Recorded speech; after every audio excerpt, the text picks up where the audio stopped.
I'm going to add 2 tablespoons of sugar,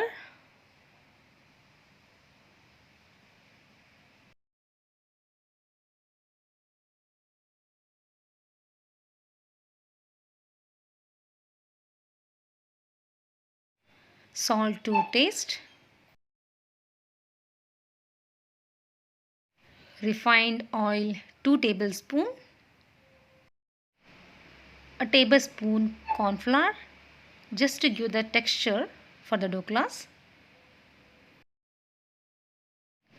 half cup water,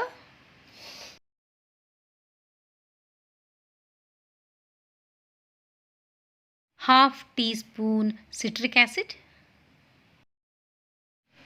Let me run the mixer now and the solution is ready. With this solution, we are going to make soft dhoklas.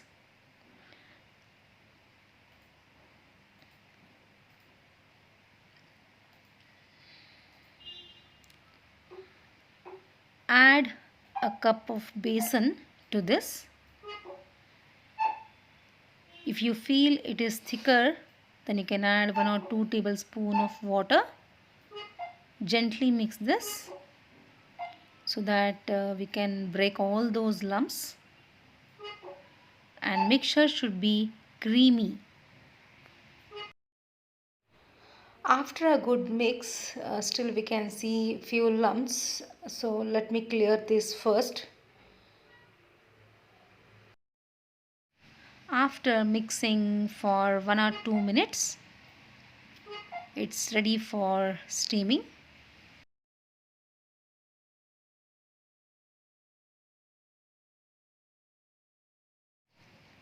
In a thick, heavy bottom pan, I'm going to add some water for steaming. Let it boil for 5-6 minutes.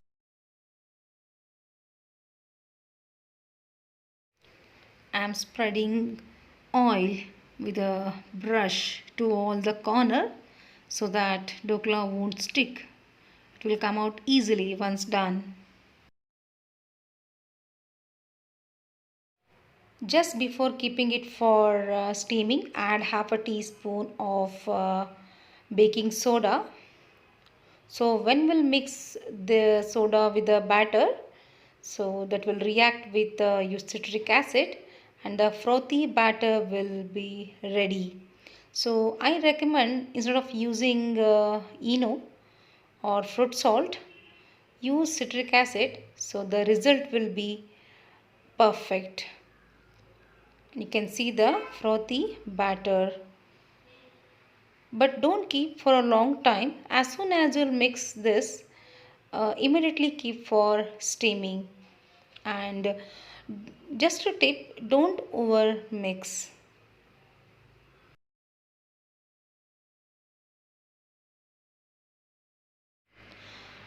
Water is boiling, so let us steam our dhokla. And I'm going to add this batter in the aluminum tin. So just before keeping, tap for 1 or 2 times so that we can take out the air bubbles, and just keep it inside the steamer and close the lid and steam for about 8 to 10 minutes. Meanwhile, we can check it 1 or 2 times. So you can see it's almost done.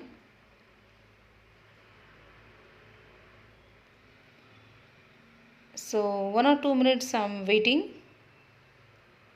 Then open the lid, and once you feel that it's done, you can check it using a knife. Just insert the knife in the center. If it comes clean, that means dhokla is done.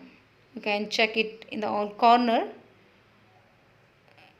So make sure that it is cooked properly.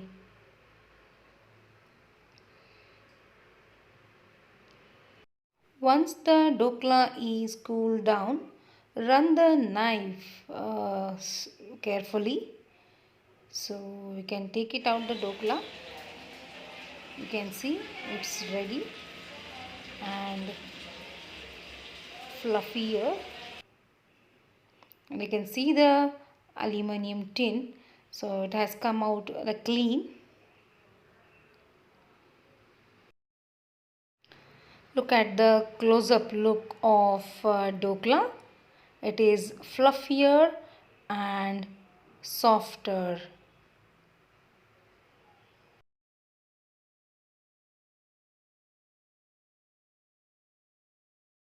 Now I'm going to cut the dhokla, whichever shape required. You can preferably square pieces so that the tadka we are going to add on top of this. So the tadka will go inside the dhoklas.